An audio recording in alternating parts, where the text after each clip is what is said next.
Okay, Roy is still on a walk with his father and they're having a conversation, so here it goes.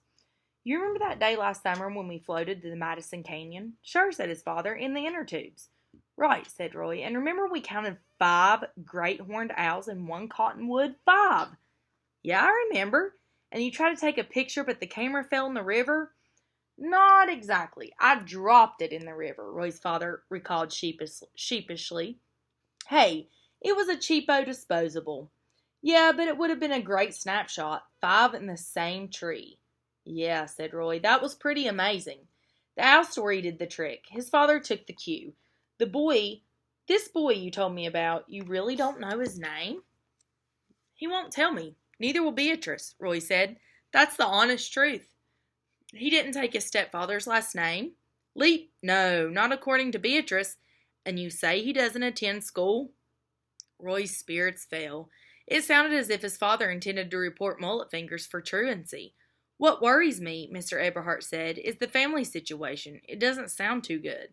No, it's not, Roy conceded. That's why he doesn't live at home anymore. Aren't there any relatives who can take care of him? He feels safe where he is, Roy said. You sure about that? Dad, please don't turn him in, please. How can I, if I don't even know where to find him? Roy's father gave him a wink. But I'll tell you what I'm going to do. I'm going to spend some time thinking seriously about all of this, and you should too. Okay, said Roy. How could he possibly think of anything else? Even his battle with Dana Matherson, the bully, seemed like a fuzzy, long dream ago. We'd better head home, his father said. It's getting late and you've had a long day. A real long day, Roy agreed. But after he got into bed, he couldn't fall asleep. His body was exhausted, but his mind was wide awake, buzzing with the day's turbulence.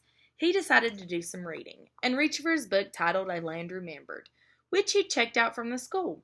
It was the story of a family who lived in Florida back in the 1850s, when it was still a wilderness. Humans were scarce. That means there wasn't very many of them.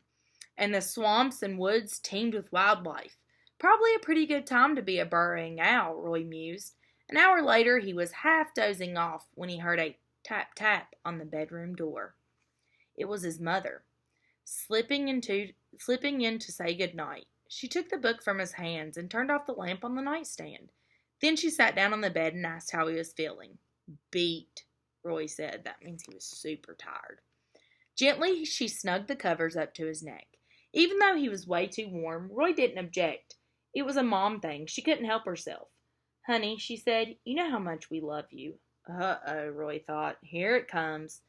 But what you did at the hospital tonight, letting that other boy use your name to get into the emergency ward? It was my idea, Mom, not his. And I'm sure your heart was in the right place, she said, but it was still a lie. Technically speaking, providing false information or whatever, it's a serious matter, honey.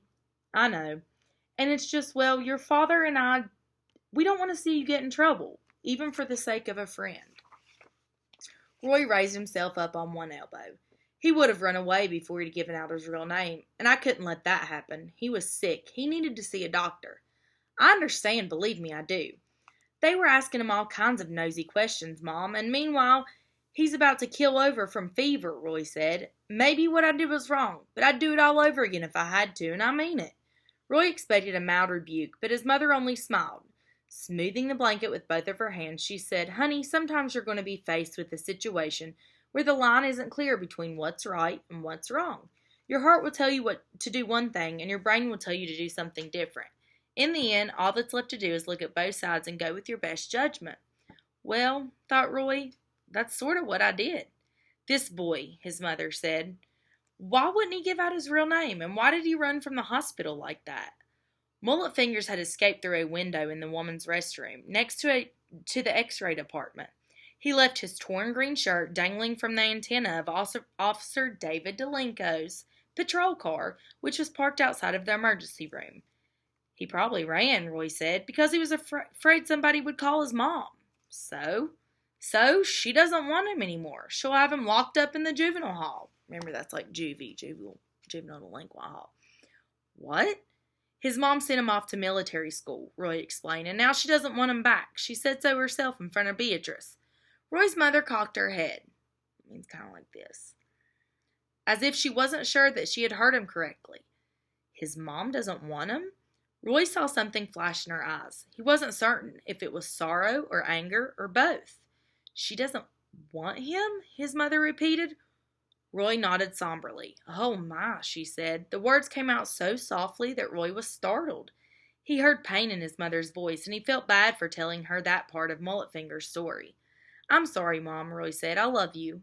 I love you too, honey. She kissed his cheek and tucked in the sheets one more time. As she was shutting the door, he saw her hesitate and turn back to look at him. We're proud of you, Roy. You need to know that. Your father and I are both extremely proud. Did Dad tell you about the owls?